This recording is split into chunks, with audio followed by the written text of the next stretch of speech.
নমস্কাৰ আপোনালোকে চাই আছে ক্ৰিকেট গুৰু আছাম ইউটিউব চেনেল সকলো ভাৰতীয় ক্ৰিকেট সমৰ্থকক শুভকামনা জ্ঞাপন কৰিছোঁ যে ভাৰতে বেক টু বেক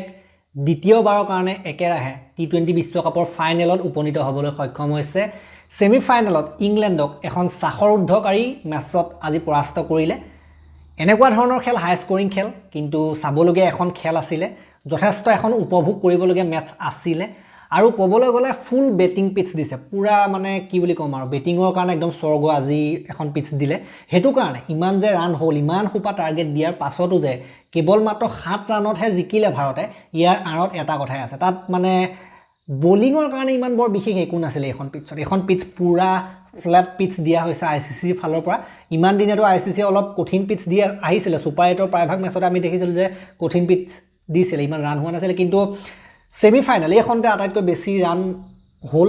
আমি যদি ক'বলৈ যাম নকআউট ষ্টেজৰ কথা গতিকে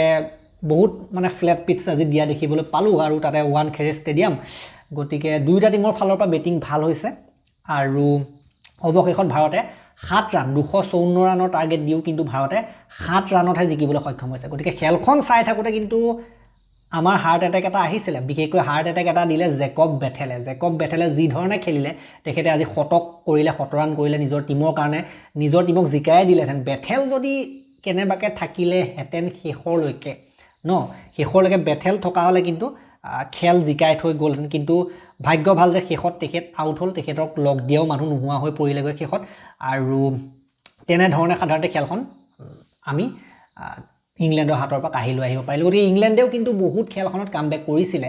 প্ৰথমতে আমি যেতিয়া লাইভত আহিছিল লাইভত আহোঁতে আপোনালোকে বহুতে কৈছিল যে ইংলেণ্ডে আজি 180 মই ভাবিছিল যে 200 মানত অলিকেট হ'ব কিন্তু তেওঁলোকে যে 246 ৰান কৰি দিব সেইটো কিন্তু কোনেও সপোনতো ভবা নাছিলে ইণ্ডিয়াই প্ৰথম 254 ৰানৰ টাৰ্গেট দিওঁতে ফাৰ্ষ্ট ইনিংছত তেতিয়াতো কোনো আশাই কৰা নাছিলে যে কিবা এটা কৰিব ইংলেণ্ডে কিন্তু ইংলেণ্ডে যিটো ধৰণে ফাইট বেক কৰিলে এইটো কিন্তু মানিবলগীয়া ফাইট বেক আছিল আৰু এখন খেল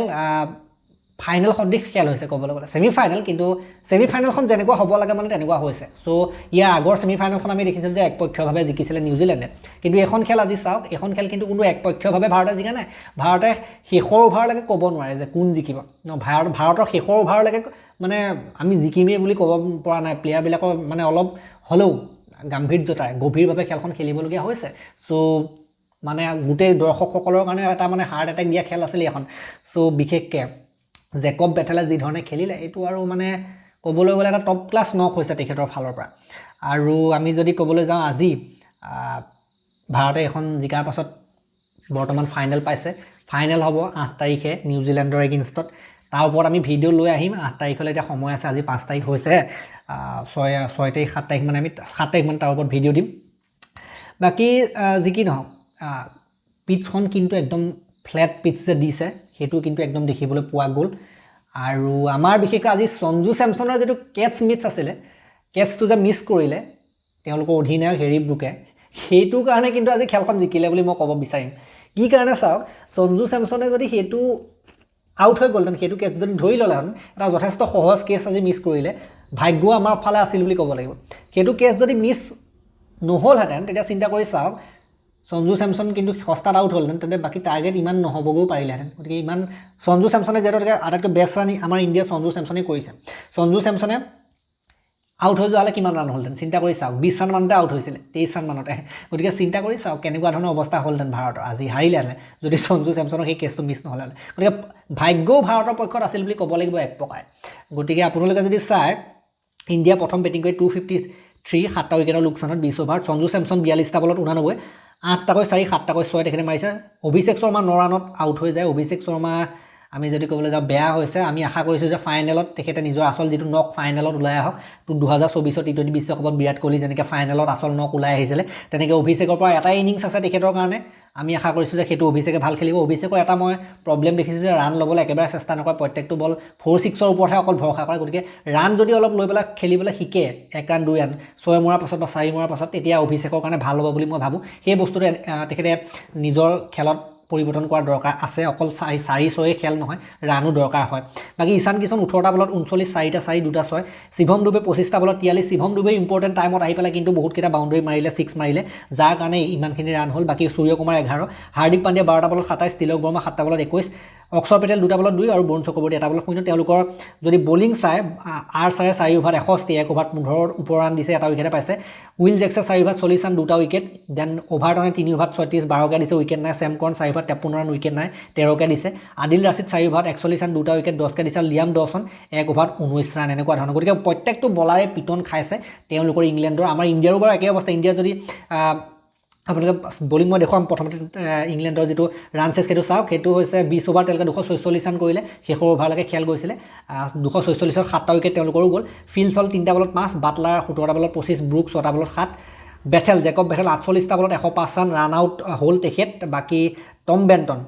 17 উইল জেক্স 35 চেম কৰন 18 অভাৰটন 2 আৰু জোফ্ৰা আৰ্চাৰ 19 বাকি তেওঁলোকৰ আমাৰ ইণ্ডিয়া বলিঙৰ চাওক অৰ্শদীপ 51ত এটা 12কে দিছে 4 অভাৰ হাৰ্দিক পাণ্ডিয়া 4 অভাৰ 38ত 2টা বুমৰাহে 4 অভাৰ 33ত এটা বুমৰাহৰ বলিং যথেষ্ট ভাল হৈছে বাকিবিলাকৰ তুলনাত বৰুণ চক্ৰৱৰ্তী 4 অভাৰ 64ত এটা বৰুণ চক্ৰৱৰ্তীৰ বিৰুদ্ধে ভাল প্লেন আছিলে অক্ষৰ পেটেল 3 অভাৰ 35ত এটা আৰু শিৱম দুবে 1 অভাৰ 22ত উইকেট নাই গতিকে লাষ্টৰ অভাৰটোত জিকিব লাগিছিলে 22 জিকিব লাগিছিলে 30 22লৈকে কিন্তু দিলে আমাৰ যদি ক'বলৈ যাওঁ দুবে 22লৈকে দিলে লাষ্ট অভাৰ গতিকে লাষ্ট অভাৰ চিন্তা কৰি চাওক কেনেবাকৈ যদি 22 লাগিলেহেঁতেন বা 20 লাগিলেহেঁতেন তেতিয়া কিন্তু খেল হাৰি গ'ল আজি গতিকে ইমান মানে ৰান আজি খেলখনত যদি চাই পানীৰ দৰে আহিছে মানে নদী যেনেকৈ বৈ হয় ৰানৰ সুত তেনেকৈ বৈছে মানে আজি গতিকে এক প্ৰকাৰে ক'বলৈ গ'লে এখন পিটছত বলিঙৰ কাৰণে একোৱেই নাই মানে বলাৰৰ কাৰণে এখন নৰক মানে হেল ফৰ বলাৰ্ছ আৰু হেভেন ফৰ বেটাৰৰ কাৰণে স্বৰ্গ আজি এনেকুৱা ধৰণৰ এখন পিটছ দিয়া আমি দেখিবলৈ পালোঁ আৰু যেনেকুৱা ধৰণৰ খেল সাধাৰণতে হ'ব বুলি আশা কৰা হৈছিলে ইংলেণ্ড আৰু ইণ্ডিয়াৰ মাজত এখন বহুতে কৈ আছিল যে ইণ্ডিয়া সহজে জিকিব কিন্তু মই আপোনালোকক ভিডিঅ'ত মই লাইভ আহোঁতেও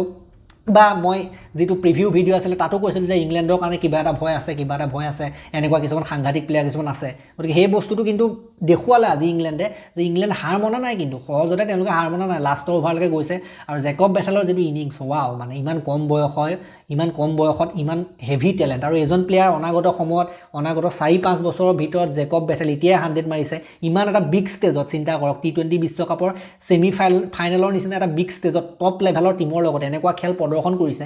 এইজনে অনাগত 4-5 বছৰৰ ভিতৰত আৰু ডাঙৰ উচ্চতালৈ যাব তাত কিন্তু কোনো ধৰণৰ তাত কিন্তু সন্দেহ নাই আৰু অনাগত IPLত RCB সকলোতো ভালেই পাইছে RCB টিমত আছে বেথেল অনাগত IPLতো এইজনৰ পৰা আপোনালোকে আৰু ডাঙৰ নক দেখিবলৈ পাব আৰু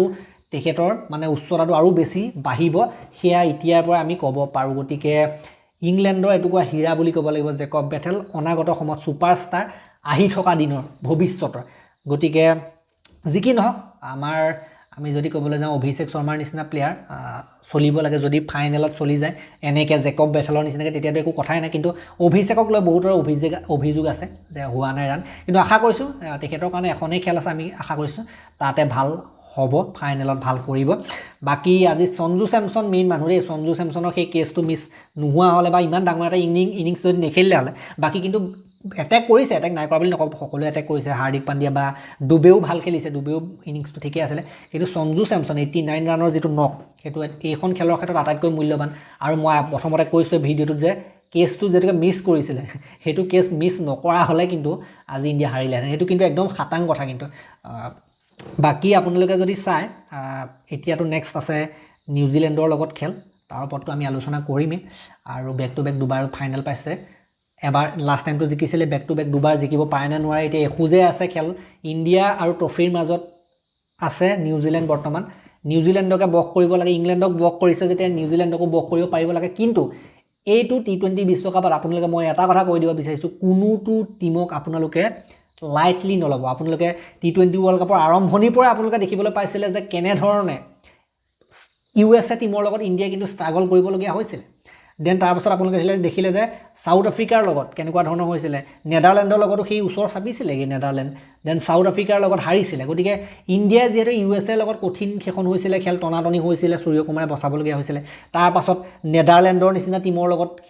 প্ৰায় মানে সেই ওচৰ চাপিছিলেগৈ আৰু সেই একেদৰেই চাউথ আফ্ৰিকাৰ লগত হাৰিলে এই হৰা আৰু বহুত কষ্ট কৰিবলগীয়া কামবিলাক যিহেতু হ'ল আৰু হাৰিলেও যিহেতু এইবিলাকে কিন্তু ইণ্ডিয়াক বহুত বেছি আপ কৰি দিলে হৰাৰ পৰা মানুহে শিক্ষা লয় আগবাঢ়ি যোৱাত সহায় হয় ডাউনফল দেখিব লাগে গতিকে ইণ্ডিয়াই এইটো T20 বিশ্বকাপত কিন্তু চাউথ আফ্ৰিকাৰ লগত হাৰি পেলাই ডাউনফলটো দেখিলে আৰু তাৰ পাছৰ পৰাই ইণ্ডিয়ান টীমটো আপ গৈছে ওপৰত গৈছে ডাউনফলৰ পাছতে কামবেক হয় গতিকে সেই বস্তুটো ইণ্ডিয়ান টীমত আপোনালোকে দেখিবলৈ পাইছে ডাউনফলৰ পাছতে কিন্তু কামবেক হৈছে আৰু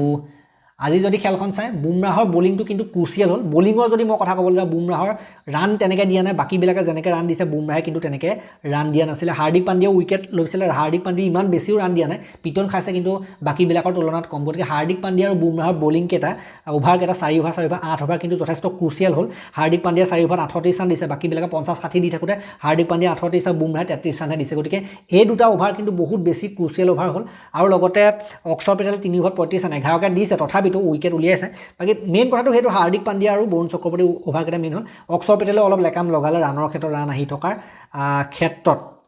বাকীবিলাকে বেয়া পিটন খোৱা আমি দেখিবলৈ পালোঁ বাকী যি কি নহওক ৰানকেইটা যে হ'ল মানে ভগৱান ঈশ্বৰ আমাৰ লগত আছে নিচিনা লাগে ঈশ্বৰ আমাৰ লগত আছে কেছটো মিছ কৰাই দিছে ন লাষ্টত চাওক 7 ৰানত জিকিছে লাষ্টত 22 ৰান কৰাই দিছে ন বেথেলক আউট কৰাই দিছে ইম্পৰ্টেণ্ট টাইমত গতিকে এক প্ৰকাৰে ক'বলৈ গ'লে আজি আমাৰে দিন আছিলে আৰু ভগৱান আমাৰ লগত আছিলে সেইটোতো ক'বই লাগিব মানে খেল প্লেয়াৰবিলাকেতো ভালেই খেলিছে কিন্তু এক্সট্ৰা হেল্পো যেন পাইছে সেয়া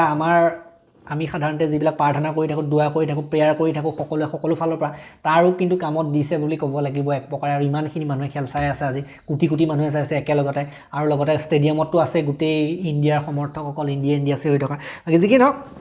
ভাল লাগিলে সূৰ্যকুমাৰ যাদৱৰ নেতৃত্বত লাষ্ট টাইমটো ৰোহিত শৰ্মাৰ নেতৃত্বত আমি T20 বিশ্বকাপ জিকিছিলোঁ এবাৰ নতুন অধিনায়ক সূৰ্যকুমাৰ যাদৱৰ নেতৃত্বত আমি চাব লাগিব কি হয় নেক্সট ছেমিফাইনেলখনত কি হয় আৰু এটা কথা মই কেটছ এটাৰ কথা ক'বলৈ পাহৰি আছোঁ যিটো কেটছ ধৰিছিলে আপোনাৰ উইল জেক্সৰ যিটো কেছ ধৰিছিলে শিৱম ডুবে কেছটো ধৰিছিলে অৰ্শদীপ সিঙে বলিং কৰিছিলে শিৱম ডুবে আৰু লগতে অক্ষৰ পেটেল যিটো ডাইভ মাৰি যিটো সাধাৰণতে দিছিলে বাউণ্ডেৰী লাইনত সেইটো কিন্তু এটা চাবলগীয়া কেটছ আছিলে আৰু কেটছেছ উইন মেটছেছ বুলি কোৱা হয় ক্ৰিকেটত সাধাৰণতে ক্ৰিকেটৰ ভাষাত কোৱা হয় কেছ ধৰিলেহে আপুনি খেল জিকিব তেনেধৰণে কোৱা হয় আৰু এইটো কেছটো কিন্তু ইম্পৰ্টেণ্ট আছিলে উইল জেক্সে লাহে গিয়াৰ দবাবলৈ আৰম্ভ কৰিছিলে 20টা বল খেলি তেখেতে 35 ৰানত আউট হৈছিলে লাহে কিন্তু গিয়াৰ দবাইছিলে উইল জেক্সেও 4-6 মাৰি তেনেকুৱা সময়তে কিন্তু এই ইম্পৰ্টেণ্ট কেছটো আহিলে আৰু ভাল লাগিলে যি কি নহওক এই ভিডিঅ'টো মই ইমানটা সমাপ্ত কৰিলোঁ নেক্সট নিউজিলেণ্ডৰ লগত যিটো ভিডিঅ' হ'ব ফাইনেলৰ ভিডিঅ' মই আগতীয়াকৈ নিদিওঁ হয়তো ফাইনেলৰ এদিন আগত দিয়াটোৱে ভাল হ'ব আৰু এই ভিডিঅ'টো মই ইমানটা সমাপ্ত কৰি ভাল লাগিলে যদি লাইক কৰি দিব অলপ শ্বেয়াৰ কৰি দিব আৰু চেনেলটোলৈ নতুনকৈ আহিছে যদি ছাবস্ক্ৰাইব কৰি ঘণ্টাটো দবাই থৈ যাবলৈ নাপাহৰিব আৰু লগতে হাইপ দি দিব আমাৰ চেনেল আগবাঢ়ি যোৱাত হাইপ দিলে সহায় হয় আৰু আপোনালোকে শ্বেয়াৰ কৰি মেলি অলপ ভিডিঅ'টো মানুহক কৈ দিব যে চাওক আৰু বেলেগ যদি কোনোবা মানুহ আছে ক্ৰিকেট সমৰ্থক আছে তেতিয়ালৈকে আৰু এটা নতুন ভিডিঅ' লৈ অনা প্ৰতিশ্ৰুতি মই বিদায় মাগিছোঁ ধন্যবাদ